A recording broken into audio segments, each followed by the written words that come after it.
이 시간 함께하는 모든 분들에게 하나님의 은혜와 평강을 빕니다. 오늘 이 시간에는 지난 시간에 이어서 로마서 1장 8절에서 15절 말씀을 함께 상고하도록 하겠습니다.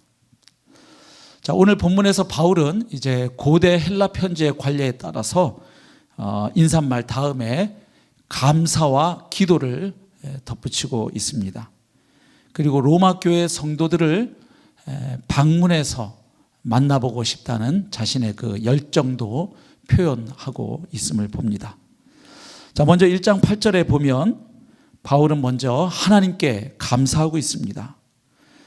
먼저 내가 예수 그리스도로 말미암아 너희 모든 사람에 관하여 내 하나님께 감사함은 너희 믿음이 온 세상에 전파됨이로다. 자, 짧은 한 절 말씀에 감사에 대한 여러 가지가 잘 나타나 있죠. 먼저 사도 바울에게 있어서 감사의 대상은 누구이십니까? 바로 하나님이시죠. 그 하나님을 바울은 내 하나님께 이렇게 표현하고 있습니다. 하나님과 아주 인격적이고 친밀한 관계를 누리고 있음을 잘 보여줍니다. 그리고 감사의 방편은 바로 예수 그리스도이십니다. 내가 예수 그리스도로 말미암아 너희 모든 사람에 관하여 감사함은 이렇게 말했죠. 그러니까 그리스도 때문에 혹은 그리스도를 통하여 오는 그 은혜와 축복으로 인해서 바울은 하나님께 감사하고 있습니다. 그리고 감사의 이유는 무엇입니까? 너희 믿음이 온 세상에 전파됨이로다.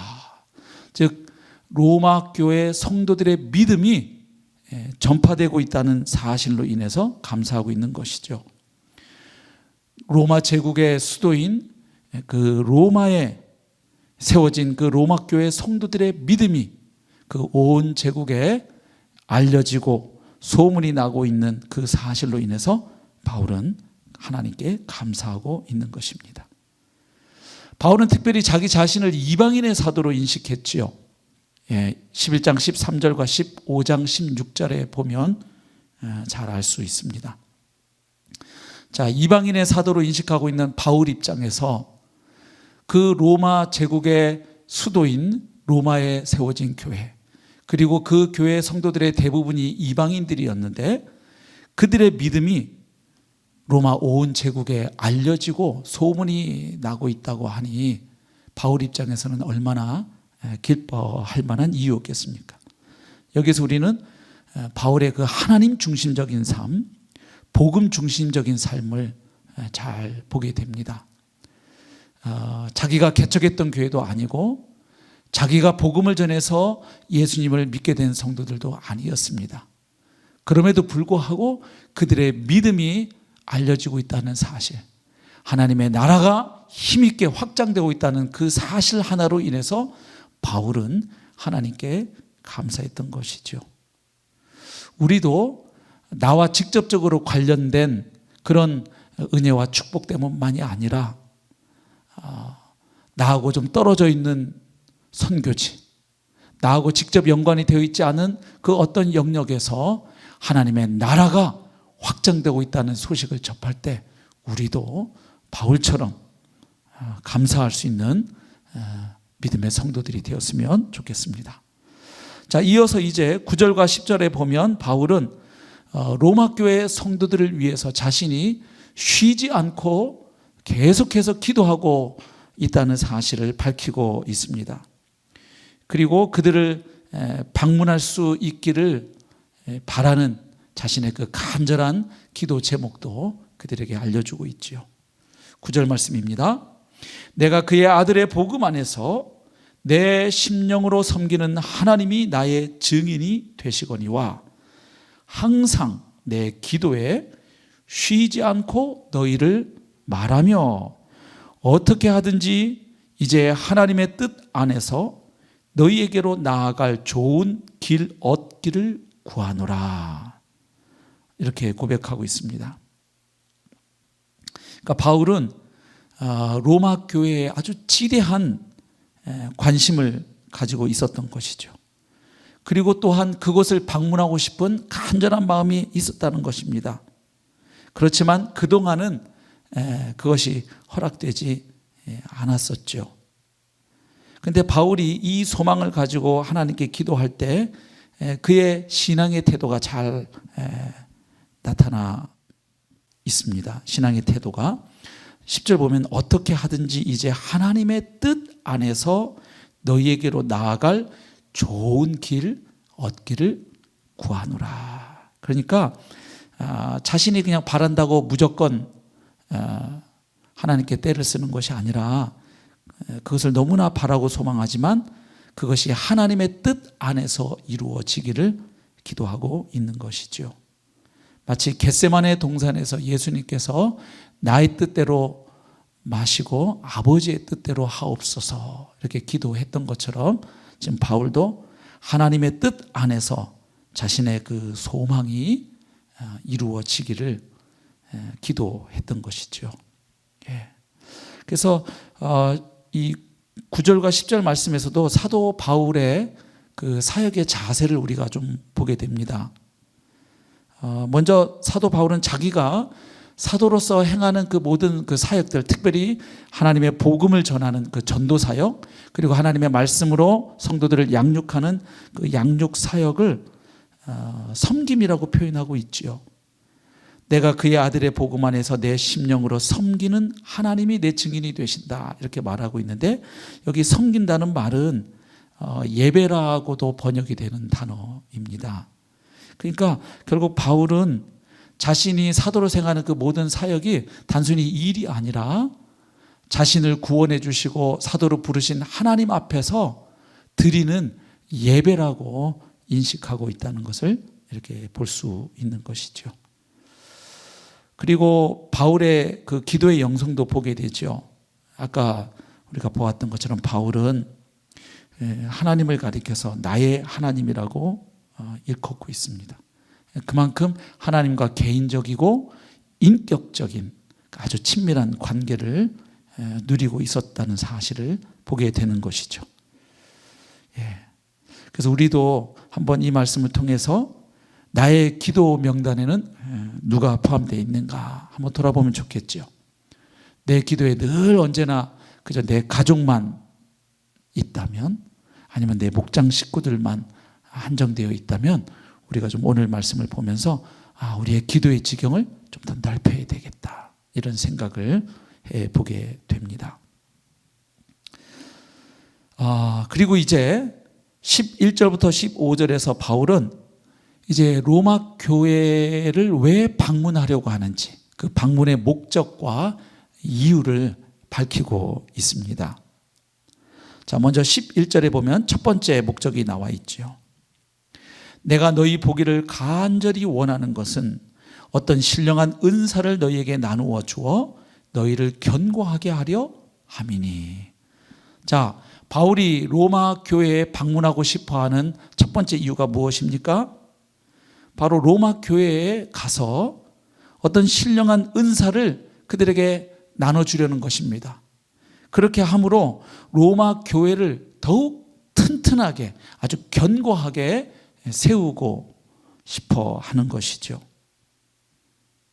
로마 교회 성도들을 더욱 믿음 안에서 견고하게 세우고 영적으로 더 성숙하도록 돕고 싶다는 것입니다.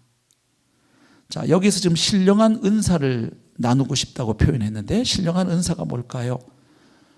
우리가 하나님의 일을 하도록 성령께서 우리 신자들 각 사람에게 부여하신 여러 은사들이 있지요.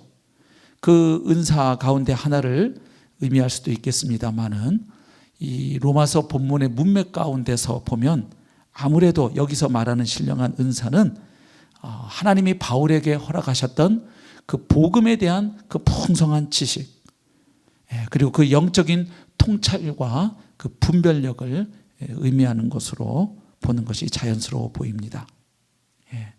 특별히 1장 15절에 보면 바울이 이렇게 말하고 있잖아요. 그러므로 나는 할 수 있는 대로 로마에 있는 너희에게도 복음 전하기를 원하노라. 그러니까 로마 교회 성도들이 복음을 모르는 상태가 아니죠. 이미 복음을 들었고 예수 그리스도를 믿고 있고 그들의 믿음이 소문이 났잖아요. 그럼에도 불구하고 그들에게 또다시 바울은 복음 전하기를 원하고 있습니다. 그러니까 이미 복음을 받아들인 성도들에게도 또다시 그 복음의 풍성한 진리들로 인해서 로마 교회를 견고하게 세우고 싶어 했던 것을 알 수 있습니다. 자, 첫 번째 목적은 바로 바울이 하나님께서 그에게 허락하신 은사를 로마 교회 성도들과 함께 나눔으로 그 로마 교회 성도들을 더욱 견고하게 세우려는 것이었습니다. 자, 두 번째는 12절에 보면 나와 있죠. 이는 곧 내가 너희 가운데서 너희와 나의 믿음으로 말미암아 피차 안위함을 받으려 함이라. 두 번째는 서로의 믿음을 통해서, 즉 사도 바울 자신의 믿음 그리고 또 로마 교회 성도들의 믿음, 그 서로의 믿음을 통해서 상호간의 격려를 받고자 하는 것입니다. 사실 11절 말씀은 조금 오해의 소지가 있죠. 내가 여러분을 방문해서 신령한 은사를 여러분들에게 나누어 주어서 여러분들을 견고하게 하고 싶습니다. 이 말은 자칫 모든 면에서 바울은 그저 베푸는 자이고 로마 교회 성도들은 일방적으로 받기만 하는 자라는 오해를 불러일으킬 수 있습니다. 그런데 그렇지 않지요. 바울은 언제나 베푸는 자이고 또 로마 교회 성도들은 언제나 수혜자인 것만은 아닙니다. 바울은 그동안 복음 사역을 해오면서 알았죠. 하나님의 은혜로 거듭난 모든 성도들은 피차 서로 격려할 수 있고 믿음을 북돋아 줄 수 있고 힘을 북돋아 줄 수 있다는 사실을 그는 많이 경험했던 것이죠. 그래서 바울만 그들을 세우는 것이 아닙니다. 믿음 안에 서 있는 로마 교회 성도들을 만나서 그들과 교제할 때에 바울 자신도 격려를 받고 새 힘을 얻을 수 있는 것이죠. 참 바울의 그 겸손한 태도를 보게 됩니다.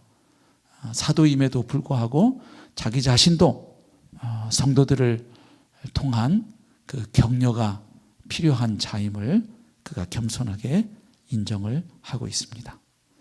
자, 세 번째는 무엇일까요? 그동안 여러 번 로마에 가고자 했지만 지금까지 길이 막혔다는 이야기를 합니다. 그래서 이제 상황이 다시 허락된다면 어떻게든 로마 교회에 방문하고 싶다는 것을 표현하고 있는 것이죠. 13절 말씀 볼까요? 형제들아, 내가 여러 번 너희에게 가고자 한 것을 너희가 모르기를 원하지 아니하노니 이는 너희 중에서도 다른 이방인 중에서와 같이 열매를 맺게 하려 함이로되 지금까지 길이 막혔도다. 예. 자, 1장 10절에 이어서 바로 이 1장 13절에서 바울은 자신이 오랫동안 로마를 방문할 계획을 품고 있었다는 사실을 밝힙니다. 그러니까 바울에게 있어서 이 로마 방문 계획은 순간적인 착안이 아니었던 거예요. 즉흥적인 것이 아니었습니다. 그동안 여러 번 가고자 했었던 것이죠. 그러나 그동안은 하나님께서 허락하시지 않아서 그 소망을 아직까지는 이루지 못했다는 것을 그가 밝히고 있습니다. 여기 지금까지 길이 막혔도다 하는 부분을 이제 원문으로 읽으면 신적 수동태입니다. 그러니까 여러 환경과 여건이 허락되지 않아서 로마에 방문하지 못했지만 근본적으로는 하나님께서 지금까지는 허락하지 않으셨다. 그러나 이제 상황이 조금씩 달라지고 있죠. 사도 바울은 이제 3차에 걸친 선교 여행을 통해서 이제 지중해 동쪽 지역에 복음을 편만하게 전하고 또 교회들을 세웠죠. 그래서 이제는 하나님이 허락하시면 이제 지중해 서쪽 지역에도 바로 이러한 사역을 그가 하기를 원하고 있는 것이죠. 그리고 그 일에 바로 로마 교회가 함께 협력자가 되어주기를 바울은 기대하고 있는 것입니다. 그래서 지금 그동안 여러 번 가고자 했지만 방문할 수 없었기에 이제 길이 열린다면 다시 여러분을 방문해서 복음 안에서 함께 교제하고 싶습니다. 바로 그 마음을 바울이 표현하고 있는 것입니다. 그러니까 바울이 그동안 로마에 가고자 했지만 못 갔던 것은 바울의 관심이나 열정이 적어서가 아니었죠. 그가 게을렀기 때문에 못 간 것도 아니었죠. 하나님이 그동안은 허락하지 않으셔서 가지 못했는데 이제는 갈 수 있기를 바랍니다. 바로 그 마음을 표현하고 있는 것입니다. 그리고 하나님께서 허락하셔서 로마를 방문하게 되면 그동안 다른 이방인 지역에서 그가 열매를 맺었던 것처럼 바로 이제 로마에서도 지중해 서쪽 지역에서도 그러한 열매 맺기를 바울은 기대하고 있습니다. 여기서 말하는 열매는 사도적 사역의 결과를 의미하죠. 즉 복음을 전해서 예수 그리스도를 믿게 하는 그 회심의 역사, 그뿐만 아니라 또 그렇게 예수 그리스도 안에 들어온 사람들을 복음의 말씀으로 그들의 믿음을 견고하게 세워가는 것, 이 모든 것이 바로 열매라는 말 속에 포함되는 내용입니다. 자, 이제 네 번째 이유를 볼까요? 네 번째 이유는 무엇입니까? 바울은 자신이 인류 전체에게, 특별히 이방인들에게 복음을 전해야 할 빚을 진 자라고 밝힙니다. 그러면서 당시 이방 세계의 중심이었던 바로 그 로마에 가서 이 복음을 전하고 싶다는 그 마음을 밝히고 있습니다. 14절, 15절입니다. 헬라인이나 야만인이나 지혜 있는 자나 어리석은 자에게 다 내가 빚진 자라. 그러므로 나는 할 수 있는 대로 로마에 있는 너희에게도 복음 전하기를 원하노라. 아멘. 자, 여기에서 바울은 자신을 빚진 자로 인식하고 있지요. 근데 참 이 말씀이 특별한 말씀입니다. 왜냐하면 우리가 서론 시간에 공부해 본 것처럼 사도 바울은 아직까지 로마에 방문한 적이 없습니다. 그러니까 로마 교회 성도들을 만난 적도 없습니다. 그러니까 로마 교회 성도들에게 빚을 질 이유가 없지요. 정확하게 말하면 사도 바울은 하나님께 빚을 지고 있죠. 하나님이 그분의 일방적인 은혜로 핍박자였던 바울을 구원해 주셨고, 그리고 그를 이방인의 사도로 불러주셨기 때문입니다. 그러니까 사실 바울은 하나님께 빚을 진 사람이지요. 그런데 지금 바울은 자신을 가리켜서 나는 헬라인이나 야만인이나 지혜 있는 자나 어리석은 자에게 다 내가 빚진 사람이다, 이렇게 말을 합니다. 왜 그럴까요? 은혜의 속성 때문에 그렇죠. 하나님께서 우리의 죄의 값을 갚아주신 것은 은혜죠. 은혜는 받을 자격이 없는 자에게 하나님께서 일방적으로 베풀어 주시는 호의요 선물입니다. 그래서 은혜는 값없이 받는 것이죠. 다시 갚아야 한다면 그것은 이미 은혜가 아니죠. 그러니까 바울은 하나님께 은혜의 빚을 지고 있습니다. 그런데 그 은혜의 속성상 하나님께 갚을 수가 없는 것이죠. 그래서 그 빚을 누구에게 갚아야 된다고 인식하는 겁니까? 바로 자기처럼 동일하게 하나님의 은혜를 필요로 하는 또 다른 사람들에게 자신이 빚을 지고 있다고 인식하는 것입니다. 열왕기하 7장에 보면 이 원리를 잘 보여주는 이야기가 나와 있죠. 거기 보면 그 앞에 열왕기하 6장에 보면 당시 이스라엘 상황이 이렇습니다. 그 아람 군대에 의해서 예루살렘이 포위가 됩니다. 그래서 먹을 것이 없어서 그 성 안에 있는 사람들이 굶주려요. 막 심지어는 자식들까지 이렇게 잡아서 솥에 끓여 먹는 그런 끔찍한 일까지 발생합니다. 그때 몇 명의 나병 환자들이 이런 생각을 하게 되죠. 이 성 안에 앉아서 굶어 죽으나 저 아람 군대에게 발각이 되어서 맞아 죽으나 매 한 가지다, 이렇게 생각을 하고 그 아람 군대가 있는 진영으로 가 보았는데 이미 하나님이 놀라운 일을 해 놓으셨죠. 막 병거 소리라든지 막 그런 소리로 인해서 그 군대가 그냥 황급하게 놀라서 떠난 상황이었습니다. 근데 거기에 가보니까 그냥 먹을 게 잔뜩 있는 거죠. 그래서 허겁지겁 정신없이 먹다가 한 문둥병자가, 나병 환자가 이야기합니다. 우리가 이 기쁜 소식을 알고서도 사람들에게 알리지 않으면 우리에게 화가 있으리로다, 이렇게 이야기하고 성내로 가서 사람들에게 그 기쁜 소식을 알려주죠. 바로 그런 겁니다. 예수 그리스도 안에 나타난 그 하나님의 은혜를 발견한 사람은 이 은혜를 아직도 알지 못하는 다른 사람들에게 빚지고 있다는 그 빚진 자의 의식을 가지고 살게 되는 것이죠. 그래서 우리도 신앙생활을 하면서 또 하나님 맡겨주신 사역을 하면서 늘 이 빚진 자의 심정으로 사역하면 참 좋겠습니다. 이 빚진 자의 마음이 없으면 우리가 공로의식에 사로잡히죠. 내가 얼마나 그동안 고생했는데, 내가 얼마나 하나님 나라를 위해서, 이 교회를 위해서 봉사했는데, 헌금했는데, 수고했는데, 노력했는데, 그런데 왜 사람들이 나를 몰라주는 거야? 이런 생각이 들면 섭섭함이 밀려오죠. 쓴뿌리가 생기죠.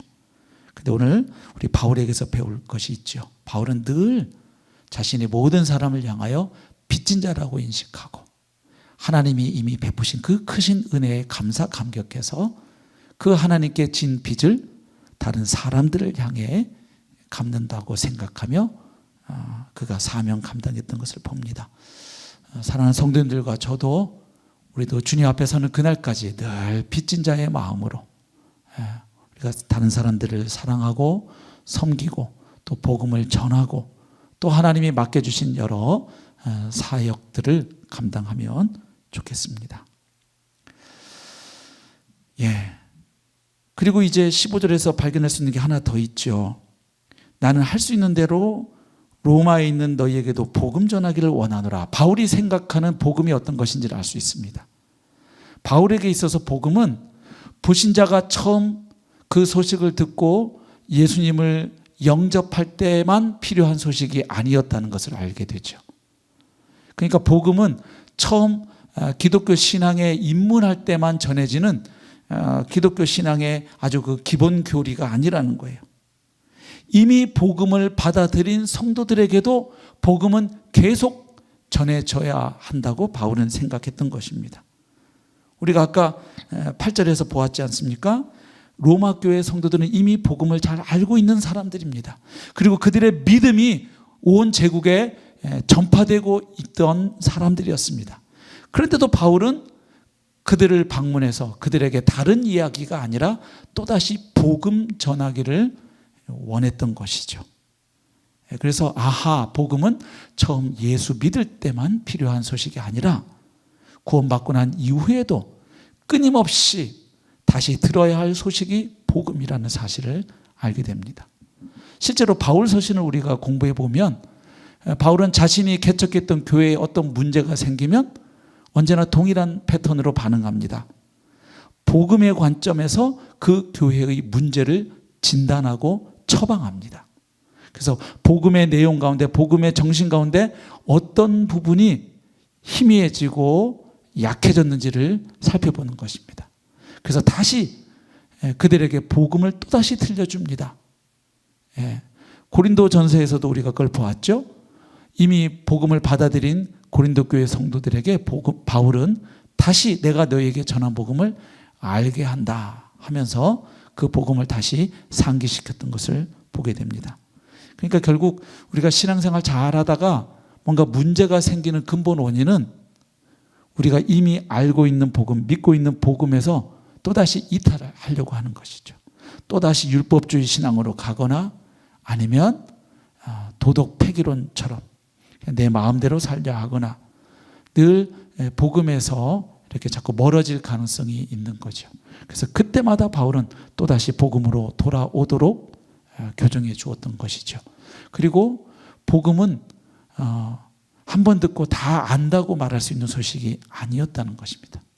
예수 그리스도의 십자가에 나타난 그 비밀, 예수 그리스도의 부활에 나타난 그 신비와 영광, 그리고 주님으로 말미암아 이 땅에 시작된 그 하나님의 통치와 구원, 그리고 복음과 성령을 통해서 지금도 확장되고 있는 그 하나님 나라의 신비, 그리고 마침내 예수님께서 다시 오셔서 완성될 그 하나님 나라의 영광, 이러한 복음의 진리는 계속해서 알아가야 하는 진리라고 바울은 보았던 것입니다. 예수 그리스도와의 연합의 진리도 그렇죠. 우리가 이 사실을 깨닫고 주님과 연합이 되어서 나는 죽고 예수 그리스도의 생명으로 풍성한 삶을 누리다가도 또 어느 틈엔가 또다시 내 자아를 앞세우고 주님을 뒷전으로 밀려 할 때가 있지 않습니까? 그래서 또 내 자아가 시퍼렇게 살아서 내 힘으로 뭔가 해보려고 할 때가 종종 있죠. 그럴 때마다 우리가 다시 돌아가야 할 복음이 바로 십자가의 복음이요 부활의 복음인 것이죠. 그래서 복음은 처음 예수 믿을 때만, 기독교 신앙에 입문할 때만 필요한 복된 소식이 아니라 구원받은 이후에도 우리가 주님 앞에 다시 서는 그날까지 계속해서 더 알아가고 공부하고 깨달아가야 할 소식이 복음이요, 그리고 전파해야 할 소식이 바로 이 복음인 줄로 믿습니다. 사랑하는 성도님들, 저와 여러분의 신앙이 더욱 복음 중심적인 신앙으로 성장해 갈 수 있기를 축복합니다. 그리고 사도 바울처럼 날마다 빚진 자의 마음으로 하나님께 받은 은혜를 하나님이 허락하신 주위의 사람들에게 갚는 자세로 살아가는 귀한 은혜가 있기를 축복합니다. 그리고 우리의 감사와 우리의 기도가 신앙생활을 하면 할수록 더 넓어지고 풍성해지기를 주님의 이름으로 축복합니다. 자, 그러면 오늘 말씀 붙잡고 우리가 함께 기도하며 마무리하면 좋겠습니다. 이런 기도하면 좋겠습니다. 하나님, 저의 감사의 이유가 더욱 하나님 중심적인 그 이유가 되게 해주십시오. 그리고 저의 기도의 지경이 더욱 넓어지도록 성령님 도와주십시오. 그리고 바울처럼 빚진 자의 심정으로 하루하루 하나님 앞에서 살게 하여 주옵소서.